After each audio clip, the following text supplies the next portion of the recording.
Welcome to Training with Casey. I'm your host, Casey Cover. And for people that are working and living with animals, this is our passion. So let's explore it together. We mostly talk about training, but also genetics, physiology, husbandry, philosophy, enrichment, and more. We chase some serious rabbits into their burrows. So buckle your seatbelts and let's take a ride. Hey everybody, welcome to Training with Casey. This is Casey, your host, and I'm here with my friend and colleague, Julie Alexander. And Julie's going to take us through some of the important relationships with hormones and hormone interactions with our pets.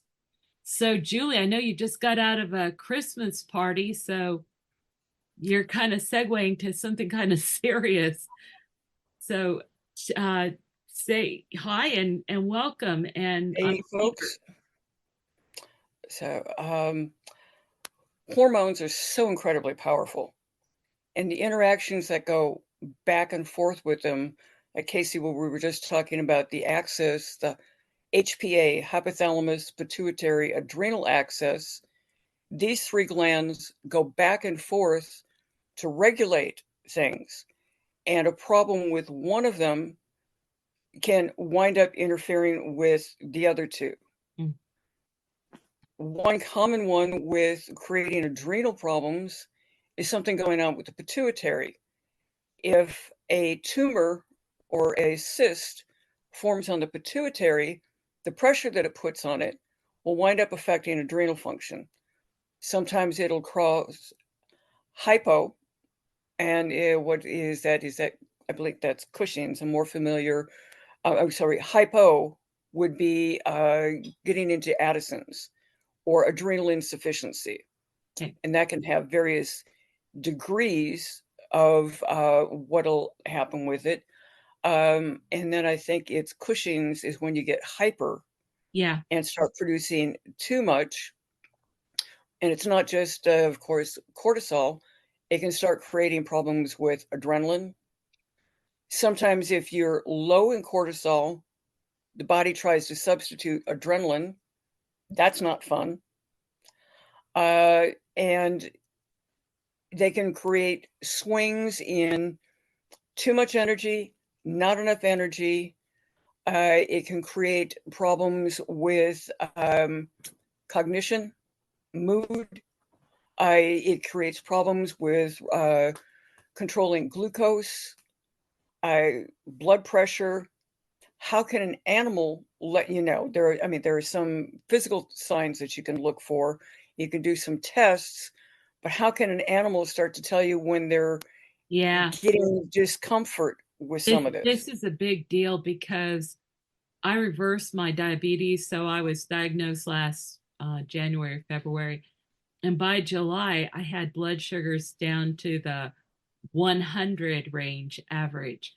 And then suddenly in the last month, it's been up to 150. But the biggest change is stress level. And if your cortisol goes up, that affects glucose regulation. And that's where a lot of things with high cortisol, people start getting weight gain and things like belly fat. Yep. And so the stress levels will go up. How often do animals try to hide some stress? Yeah. And for my case, I don't necessarily feel much of a difference. Like sometimes I get a mild headache, but for an animal, they might be more aware of it, but are we going to be aware of it if we're just watching them? Yes. Are we going to pick up on these really subtle changes? And if they haven't been specifically taught, like we know dogs can alert for humans for low and high blood sugar, could they learn to monitor themselves? And would that be good or not? I don't know. And to be able to, yeah, to find out how can the animal do it? How can we detect if there is a behavior or a cognitive issue? And it's not that just that the animal is, being stupid or they're being a jerk. It's because of what's going on internally with them is going to create problems. How much do the sex hormones affect behavior? We talked about just a minute ago about a false pregnancy and bitches having a false pregnancy. And the ones that I've seen that go through it become absolutely neurotic. I mean, they're crazier than any bitch I've ever seen that actually really was pregnant and had puppies. They'll go hide in a little den that they make for themselves for months, um, collecting little toys. What happens with free martin cattle? Mm. So they're exposed to certain hormonal things during pregnancy from the male twin. They're sterile. Yeah, They have explain masculine what that behaviors. is, because a lot of people aren't going to know what that term is. Okay. So a free martin is when a cow has twins, one heifer and one bull calf, and the female calf, the heifer calf, is always sterile, always exhibits some degree of male behaviors. They'll do a lot of mounting of other cows. They'll becoming more aggressive and they're acting more like a bull. So this is just, shots of hormones at certain points during the pregnancy from the male twin. Yeah. So that's having physical and behavioral aspects going on with it. We also have so many chemicals going on in our environment right now that are affecting things like thyroid, sex hormones, interfering with a lot of things. How can we try to find out what's going on, what might be creating a behavioral issue that's going on in some way so that we can balance it so that they can behave and learn the Yeah. best they can. Thyroid, low thyroid is going to make you sluggish. Cognition slows down. Mood tends to become very low, sometimes fearful. I'm not as familiar with hyper. That's more common in cats than in dogs. But that'll wind up leading to weight loss. It can also lead to hair loss. Sometimes they'll wind up becoming a little bit more active, but it's very Eyes, draining on their body. eyes will kind of pop out a little bit. Pop out. Yeah. So to be aware of these things, how can we detect them very early? And again, making sure that the animal is uh, not being limited by something biological that's going on. And when you talk about the contaminants in the environment, a lot of the contaminants are, um, oh, all of a sudden I can't think of the word, but they mimic the sex hormones. Mm, They're estrogenizing or something, whichever way they go. And so, for example, in the water, there's so much progesterone from birth women control. taking birth control pills that it has, or they believe that this is the reason that entire populations of fish in the Chesapeake Bay have become only female. So the last I've time heard I of that. checked, it was lamprey, and also they were thinking that the eel and fish are just a different kind of critter because some of them can change sex back and forth Yes. Hmm. depending on certain environmental factors. Some of them will go from male to female and not revert back again, or maybe even vice versa. So they don't know if this spells extinction for these animals or if they're going to be resilient enough to go back and forth or if they'll change where they go. It's a big unknown. But that is how severe the effect of hormones is. And glyphosate. Glyphosate is estrogenizing. And they've had a spate of human children in areas where the glyphosate levels are high who are being born with malformed sexual organs Hmm. as a result of it. And I mean, it's really serious. We've got to get on it as a race or as a species.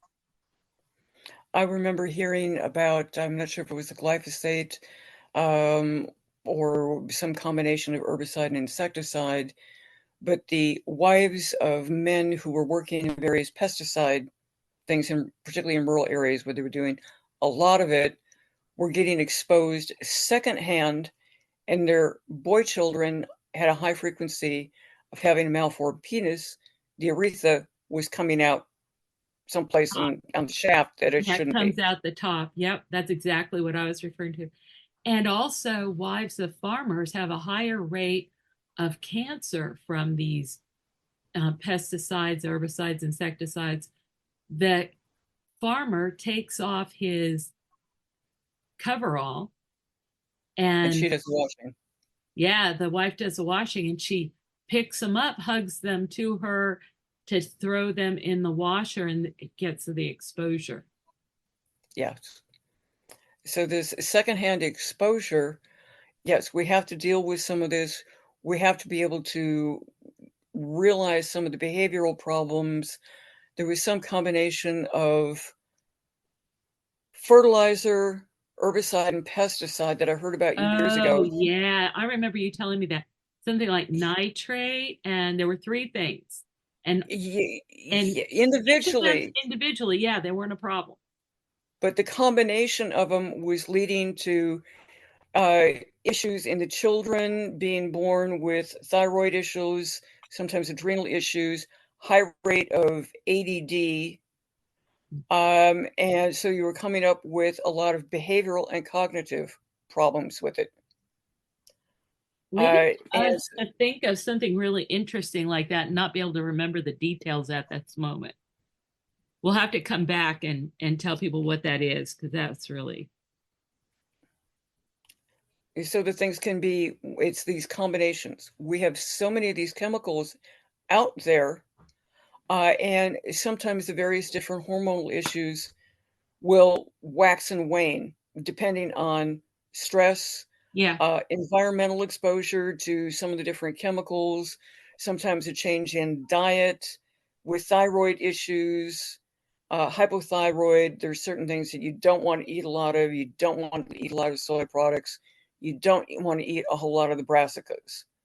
Oh, They really? can wind they can wind up slowing down the thyroid even more. So sometimes dietary changes, seasonal changes. Uh, I've heard of some people who are hypothyroid that are always, they have to cut back on their medication during the summer. Hmm. They can start to recognize that they're showing symptoms of hyper, pulse rate goes up, they feel a little wired. But how can an animal tell that? How Or can how an can we animal tell tell on their you behalf? that? Yeah.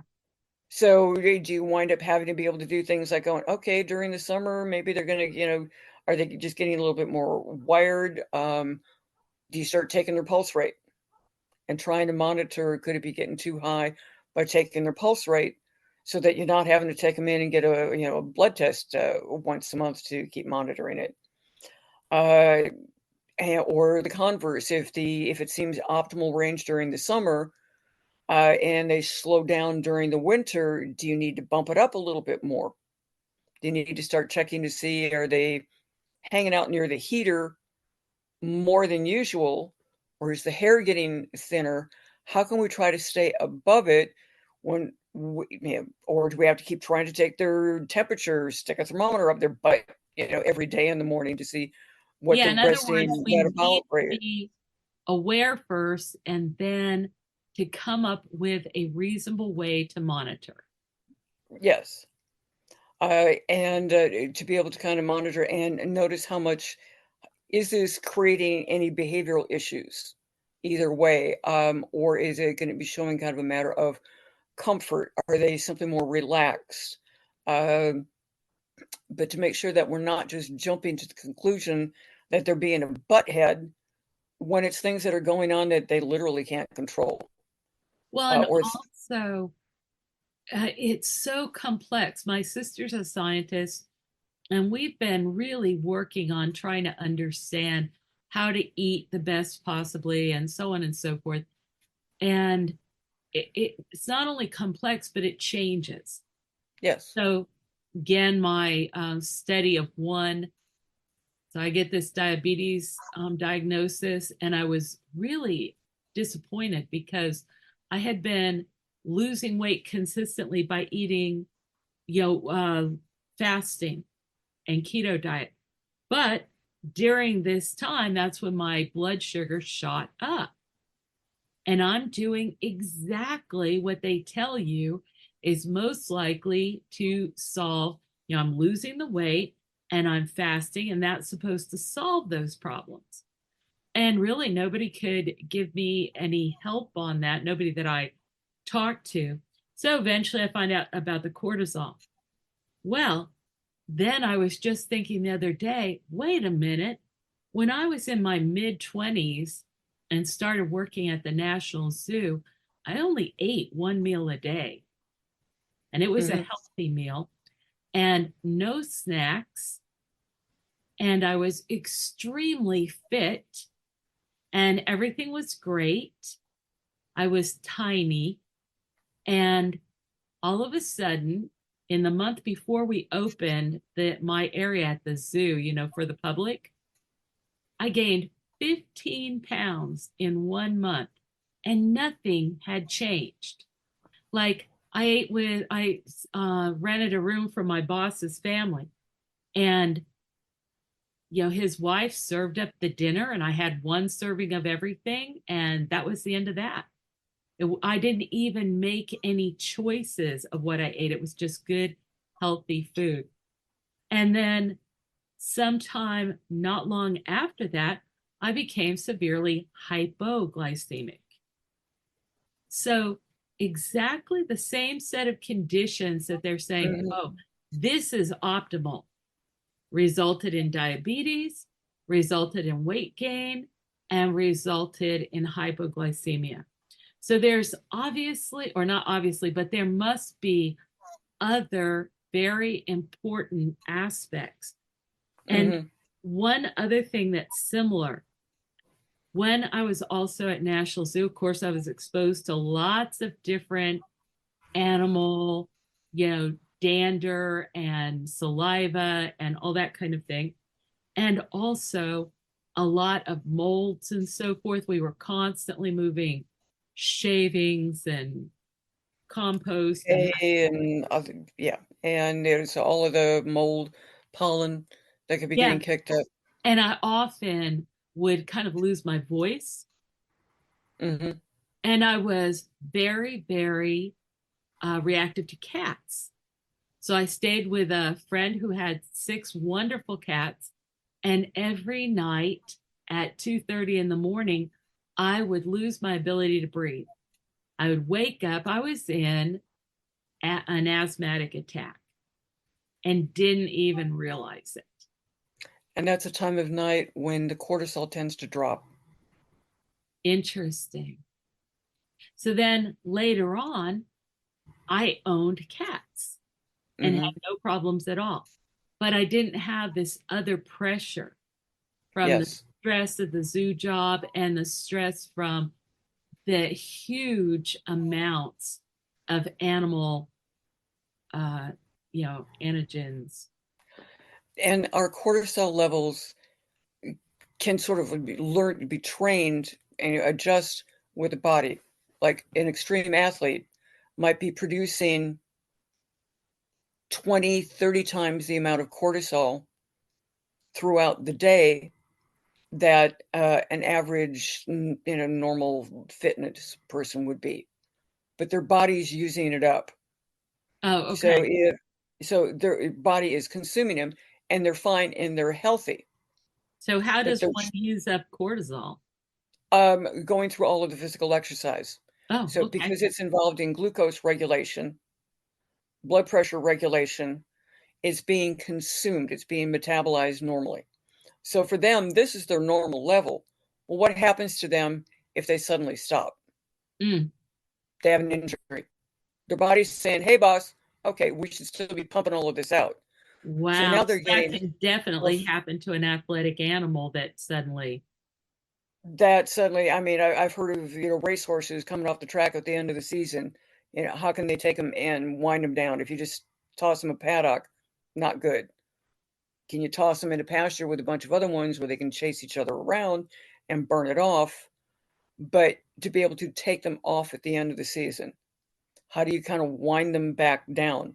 Or the flip side is you've got somebody who's normally fit, and then suddenly you're trying to put them into a really high pressure, intensive training. Their body can't keep up with the production. It has to ramp up the ability to turn out that much. So they're going to go into a hypo state, even though if you were testing their cortisol levels, you'd be saying that's perfectly normal, it should be fine. But their yeah, body's saying, hey, this isn't making it. So you had adjusted to certain levels of things. Then you throw in a new factor like exposure to the allergens in the cats, and suddenly it's more than your body can handle. And yeah, also because cortisol is involved in mast cell regulation, mm, you start getting mast cell issues because of this. And that can be things, like the mold and the other things like this can trigger them. And then, so at that time of night, your cortisol is low, you're exposed to all of this stuff. There may not be that much fresh air moving through, and you're getting set up for something that's going to hit you in the middle of the night. yeah, yeah, because it was pretty much like clockwork. And also, I have learned that people whose cortisol isn't on target have a tendency to not want to go to sleep till then. Hmm. And, their cortisol spikes at the wrong time of the day. Yeah, yeah. And another odd thing that can happen with cortisol under enough stress, post-traumatic stress can wind up having an epigenetic effect directly on the DNA, Wow. causing a paradoxical effect that under certain types of stress, the cortisol will drop. The problem with that, and so that can wind up creating a state that just goes into freeze mode. It just locked up, frozen, unable to do much of anything. The other thing that can happen with it is the body again will try to substitute adrenaline and substitute adrenaline. And then there can be another strange interaction where at times a certain amount of adrenaline is needed to turn off a spike in cortisol. But if too much of the cortisol has been turned, if the adrenals turn out all their energy into producing cortisol because the adrenals are rather weak, doesn't have enough of the raw materials left over to produce enough of the adrenaline to turn it off. So this whole interplay with keeping the hormones and the glands balanced, realizing that if we're going to start making changes to an animal's environment, their training schedule, you have to be careful taking them up, try to balance, make sure they get enough downtime, enough rest. How much it also depends what time of the day. Is it that is it an animal that would normally kind of nap during the day? Um, do they get enough sleep at night? Do they get enough chance to rest? Uh, Finding out, how can we fit it in with their natural schedule, but also break it up enough so that they can realize that, okay, at times I'm going to have to stay up later than normal, or I don't get my afternoon nap. Get a little bit of resilience, but to be able to break it up and push them a little harder, and then at times give them different breaks. Be careful about bringing them up in training to more and more intensity, whether it's mental intensity, physical intensity, and then also bring them down. If you've got an animal that's used to being really busy, doing different types of things, and then and maybe they've been hunting all season, or you get a herding dog that's been herding, for quite a while. What happens if you just take them off and they're going, I'm bored. I'm really, really bored. I'm used to having all of this stuff to do. I'm really, really bored. You expect me to just wind down and take a nap now? They're going, no, I'm bored. Their body needs to be able to start down regulating from that intense mental exercise. Do you have this issue? Like, I often feel like I need to turn on information stuff in the background. Oh, yes. So, like, if I'm, how we like to listen to podcasts and audiobooks when we're working out or doing housework, it's more than I like it. If I don't have something to keep my mind somewhat occupied, I feel uncomfortable in my own skin. And your mind will find some way to entertain you, or to get like those dopamine hits. What are two ways that are pretty much guaranteed to give you a rush? Fear and anger. Mm. Where does drama come? How many people create drama because they're bored? Oh, now that's a really good point. That's a really So good they're point. they're bored. And if you can find some way to channel and give that mental outlet, my roommate's dog is got a pretty mixed breed we got from a shelter. Seems to have a pretty good shot of terrier in him. And when he gets bored, and my dog is done saying, "Hey, okay, I've had enough rowdying with you for a while." He's very creative at finding ways to entertain himself, Yeah. dragging the water bowl out the dog door. It's like, Thank you. why? It's like, why? Find other things. Like, why do you want to take that empty cardboard box out the dog door? So finding the ways of entertaining himself when he hasn't had enough mental stimulation. But if he has a chance to get out for several walks, best of all is if he can go for a good long car ride and get all of the smells. And if we run into a store and the dogs get to hang out in the car and bark at people going by, but it's the smells, the odors, it's the sounds. So it's all of this sensory stimulation, Yeah. and it's burning up all of this energy. It's giving them the endorphins, it's giving them some of the dopamine, it's using up some of the noradrenaline and the adrenaline, and it calms them down. It also has to be the right type of stimulation. Sometimes if you take them into something that's too high intensity, they'll get so jazzed they can't come down. Yeah. um, I think it's probably more complex. Since then, about 20 years ago, I heard a description saying that serotonin is like the brakes on a car. Noradrenaline is like the gas. Dopamine is sort of like the steering wheel. But what happens when, if you get kids that are playing on a playground, they're having a really good time. Suddenly they get tired.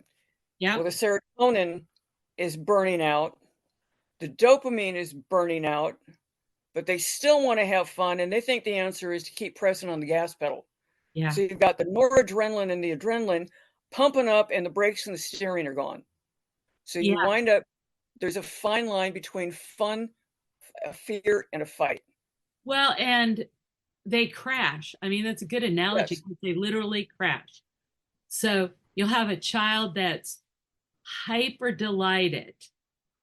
They're running around from side to side, squealing with rapture. And all of a sudden, they're sobbing. Yes.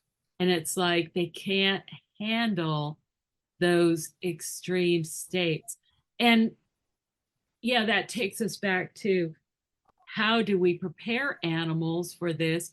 Because you and I are talking about how can we support our animals, and yet they're actually their first line of support.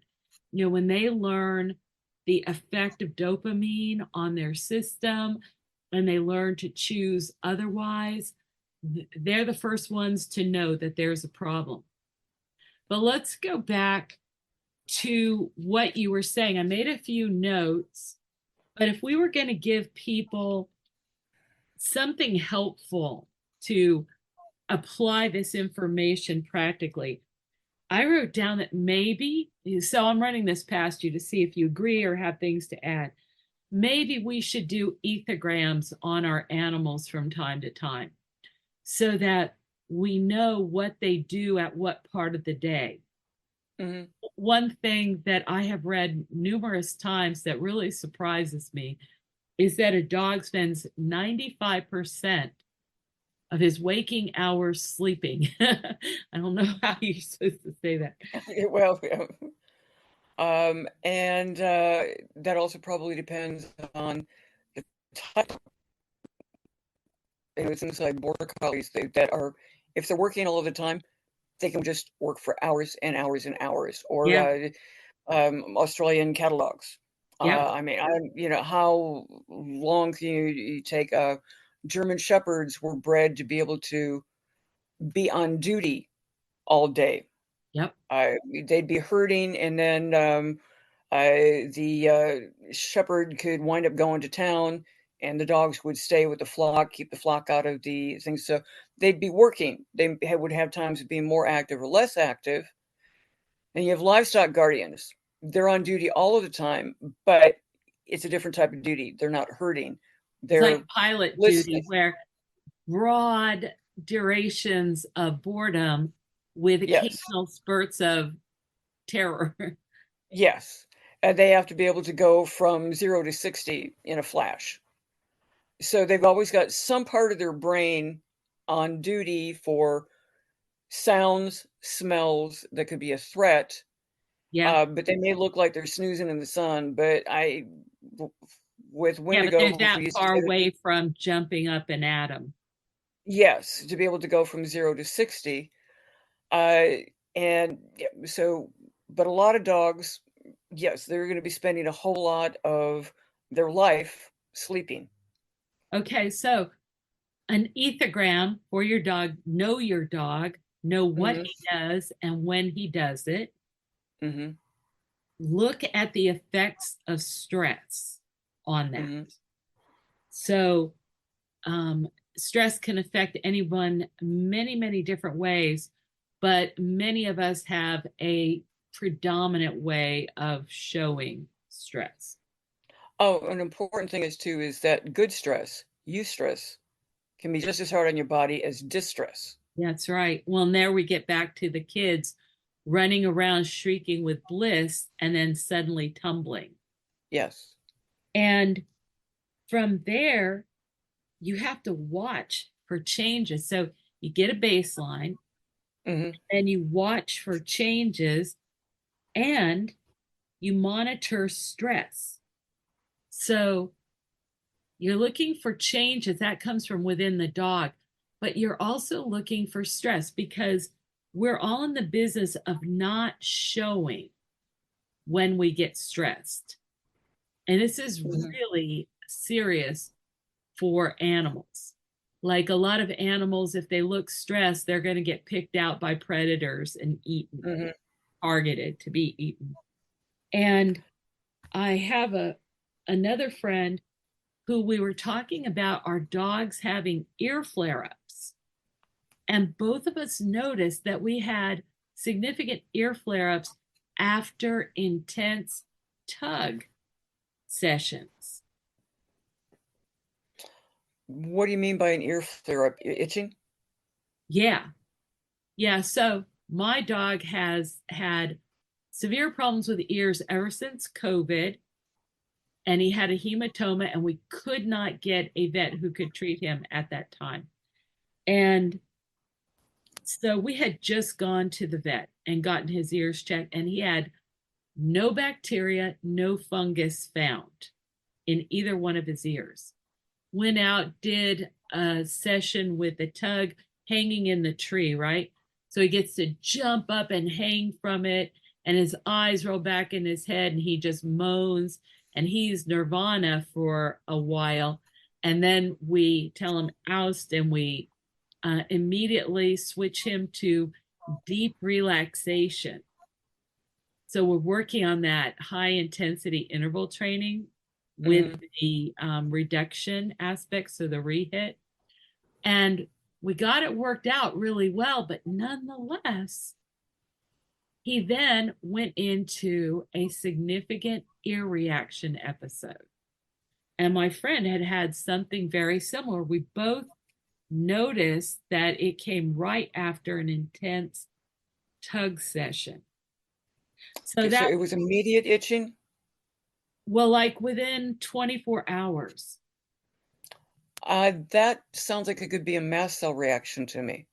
And that again could be related to possibly the cortisol was being diverted into the exercise, and that may have caused a bit of a drop. Plus, exercise itself at times can trigger mast cell releases. Mast cell issues are something that you didn't hear about even 10 years ago to speak of. Is starting to realize it's much more common. Worst case is mastocytosis, which is almost a cancer. But mast cell issues, they figured that probably at any one point, there's probably 15% or more of the population that has some degree of mast cell issues that may come and go. And probably 70% of the population at some point in their life will have some sort of a mast cell reaction. It's Oh, not the yeah. same as an allergy, even though allergies are more like, can be more like mast cell reactions, but not all mast cell reactions are allergies. Right. Okay. Problem with mast cells is that when they're triggered a lot, they become trigger happy. Worst case scenario is they start to multiply, and it may take years before they atrophy and die off. Mm, But itchy, but because mast cell it can trigger histamine releases, they can wind up creating things where it could be, yeah, something that's going on where all of the blood vessels in the inner ear, it's also right around the nose, the whole different issues. It may almost be something that's coming down through the nasal passages, getting towards the eustachian tubes. It might be triggering, and what they're showing with the itchy ears might even be something that's starting someplace more like into the sinuses. mm. But it seems like that could be a mast cell reaction. And mast cell reactions can also trigger a lot of cognitive and emotional problems too. Mm. They're everywhere in your body, and they can be nasty little buggers. Yeah. I while we're studying for certification in perception modification, we talk about some studies, and one that's always fascinated me has been the fact that people can die of anaphylactic shock in the absence of allergens. Mhm. And so, this one study, they took rats, had them swallow a lumen so they could collect mast cells from their stomach, and then triggered them with an injection of egg white. And they simultaneously also flashed a light and buzzed a buzzer. They only did this once or twice. Created Then, a conditioned effect. yeah, then they did the light and the buzzer, but no egg white. And they had the same mast cell spike. So Mhm. there is a learned component to allergies. Yes. And it's so serious that this is why on planes they don't even have packages of peanuts.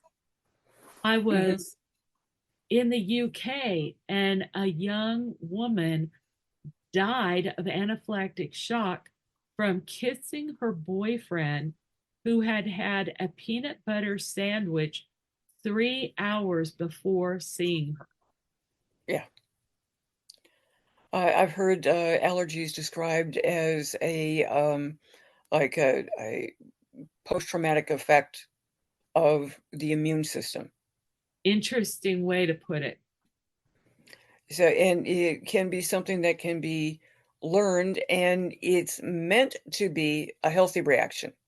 It's meant to be a defense reaction that when you're exposed to something, your body might be doing things to try to push this crap out of your body and to get this stuff out of there with it. So it's meant to be something that's going to be helpful, but it's one of the ones that it gets triggered to go too far, Yeah. and it doesn't have the counterate effects on it. So the Well, checks and and balances are out. the effects of um, We're gonna have to wrap up soon. autoimmune problems. Yeah, Yes, I mean, there's just so many different kinds. Julie, are we out of time? it's 10:20 my time. Okay. To me, it looks like 30.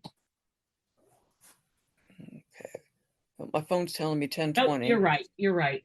Okay, Okay. so but yeah, we'll So, have to wrap up for you. yeah, so all of these things, for example, poison ivy. Now, a lot of dogs don't get poison ivy. I don't know if any do, but we get it, or some of us get it. And it's what you call a type 4 delayed hypersensitivity. And the immune cells actually reside within your body cells. And when you scratch and burst open a cell, the lysosomes escape and cause lots of other cells to deconstruct. And these antibodies, or yeah, they're released in your system and it can become systemic. And so Hmm. there's two takeaways from that. Never burn poison ivy, and that No. includes with one of those weed burners. Yes. It can kill you. Hmm.